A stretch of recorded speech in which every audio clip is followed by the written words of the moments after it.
Hey guys, Level Cap here, and today I've got some footage going on in the background of me getting a 29 kill streak with the Flamethrower guy in Battlefield 1. It was a perfect game, 0 deaths, top of the scoreboard. Pretty fun. Without question, the Flamethrower guy is incredibly good. Obviously, you have to know how to play him. And for the most part, I didn't venture out of the central areas of the map, the city areas, where I could always duck into a building if I was taking too much damage.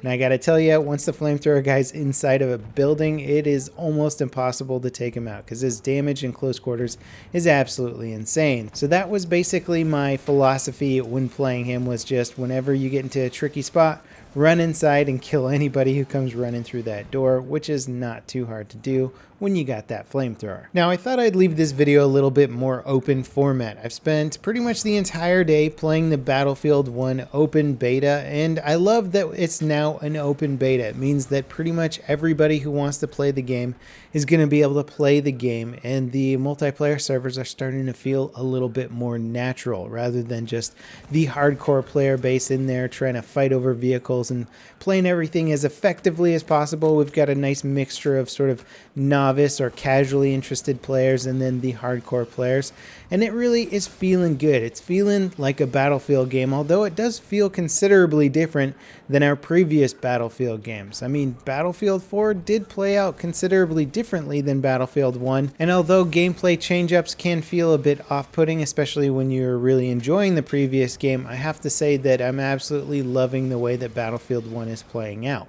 It's not to say it's a perfect game or that it's flawless or that everything's balanced right now, but it has been a lot of fun, and I spent the entire first half of the day playing on my own, and then we also recorded some squad up, so I got some good experience of just playing in a squad and communicating with teammates. And I have to say, both experiences were hugely enjoyable. The game is very much playable as a solo player. I mean, joining up with a random squad of people and kind of playing alongside them is what I mean by solo play, but then actually being on comms and trying to play tactically and doing everything that you can to win the game is also an extremely fun and rewarding experience. Now, something that I'm actually surprised that I've been spending so much time doing in the beta is flying airplanes. Now, I was doing it a bunch in the alpha, but I never really liked how the aircraft didn't feel like they could interact with ground targets in a strong or meaningful enough way. The new bomber fighter loadout for the fighter plane now has made it so that the fighter plane can do strafing runs and take out infantry or horseback targets. It can even do some damage to lightly armored vehicles, and then it can also kind of sneak up on bombers and take them out in one pass. I mean, honestly, I think it's a little bit overpowered in terms of being able to take out other aircraft, but it is a hell of a lot of fun. And now that there's no lock-on weapons in the game, I feel like I'm sort of getting back to the piloting basics, something that I really enjoyed back in Battlefield 1942, being able to just aim at my targets, fire machine guns, drop bombs based on a gut feeling of where they were going to land. And it definitely feels like it's going to be an area of the game that I'll be focusing a lot more on. I did actually spend a bit of time in Battlefield 3 covering piloting, and I piloted more as I enjoyed it more. But then when Battlefield 4 rolled around, I kind of fell out of favor with flying because there's just so many lock-on weapons and stuff, and it didn't feel as skill-oriented as the previous game. Battlefield 1 feels far more skill-oriented, and I think it's going to be highly rewarding for pilots who spend the time and learn the maps and learn how to pilot properly. Now, day one of the beta is sort of a unique time to be playing the game because we're not going to really experience Battlefield in this way, at least not until just the day of launch of Battlefield, and then never really again, because people are going to be unlocking all the different gadgets and things that can help fight. Right now, a lot of the assaulters do not have the AT rocket gun. I did unlock it, but it took quite a while. I think it'll take like 2.5 hours approximately, if you're a good player, of playing pretty much just the assaulter class and getting points and kills and everything you can do just with the assaulter class to unlock that AT rocket gun, which is honestly one of the best tools for fighting armor in this map. And considering that nobody really has it right now, tanks are without question reigning supreme. And I've definitely been keeping my eye on tanks. There's been just so many people going perfect games with the tanks right now. They're incredibly powerful. I won't get into the debate of whether or not they're overpowered or not. I will say, though, that I enjoy the dynamics of the land ship a lot more than the light tank, because the land ship at least requires you to have good teamwork with the other people in your tank in order to be effective, whereas the light tank is pretty much just a solo tank and you can do incredibly well on your own. And I think if DICE wants to make these vehicles as powerful as they are, then they should without question be reliant on good teamwork as opposed to just really good solo play and whoever happens to get lucky enough to pick the tank at the start of the round. Now, something that's actually surprised me a bit is the fact that after playing an entire day of Battlefield, I only got revived once, and that was from Matimio, and it was because we were in the same squad and we were coordinating. I never got revived a single time other than that one time by Matimio, which is crazy if you think about it, because in Battlefield 4, I'll play one game of Conquest and I'll get revived like 5 or 10 times at least. You know, if I'm in a really good squad, I'll get revived even more than that.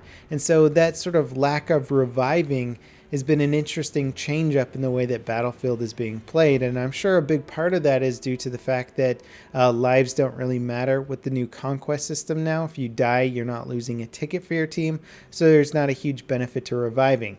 The other thing is that when you die, there's now a fast respawn option, and then there's a call for a medic option. And unless you actually call for a medic, then medics will not see that revive icon on your screen. And while I was playing medic, I think I saw maybe one revive icon the whole time I was playing. So this will be something that either players have to get used to, or DICE is going to have to implement a new system, as in its current state it's just clearly not working. Now, another area of the game that I think the devs are absolutely going to have to change is the timer in Conquest. Right now they have it set by default as a 20-minute long game, and personally I think that's too short for a Conquest game. But in addition to that, it means that the ticket system itself actually isn't really ticking up. I haven't seen any games end because one team maxed out their tickets.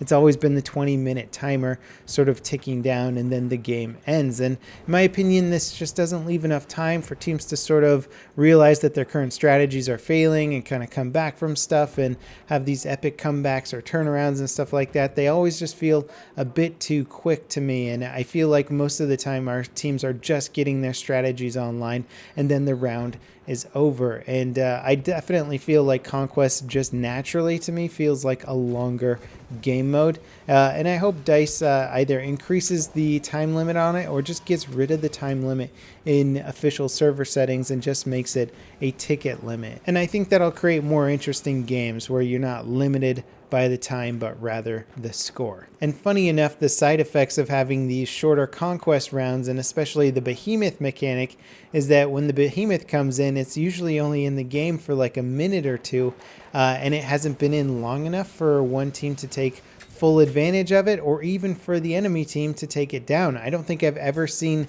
the behemoth train actually get blown up yet, which is pretty interesting considering that it happened a lot when we were playing in the Gamescom beta. But the Gamescom build of the game had the behemoth come in very early so that they could see it during the live stream, and now that it's sort of on its natural timer, not only does it come in at the very end of the round sometimes, but it's just not in play for long enough for it to actually create a big enough effect and let the losing team try and take advantage of it and come back from a potential loss. So I think if they made the rounds longer, or at least just got rid of the time limit and made it purely based on the ticket system, then you might actually see the behemoth become much more valuable. Now, one thing that I am really enjoying about the game is the slightly higher skill requirement to use most weapons in the game.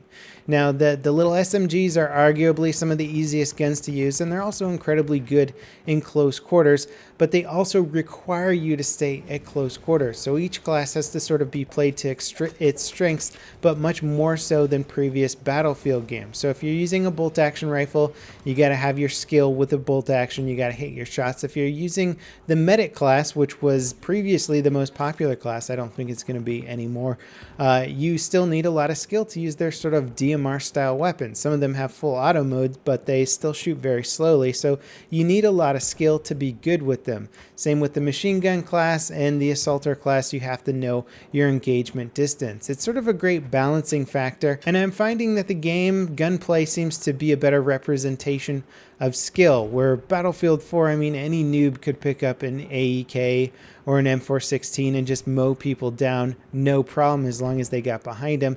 Battlefield 1 seems to require a bit more gun skill, so you can't just be any novice and hop on the battlefield and just kill any old player. You have to understand your weapon a bit better, you have to understand your engagement distances a bit better, and I like that. I like any game with a higher skill ceiling, and it's nice to see that coming to Battlefield 1. And to be perfectly honest, I was somewhat opposed to the new weapon dynamics at the start, but now that I've seen it operating in a more casual environment, which is honestly what I think Battlefield is, it is ultimately kind of a casual game with big servers and lots of different skill levels. I think that the system itself is playing out a bit better. If you were playing in a game with only extremely good players, then I think we would see weapon diversity and stuff go by the wayside, and most people would just be using one or two different weapons.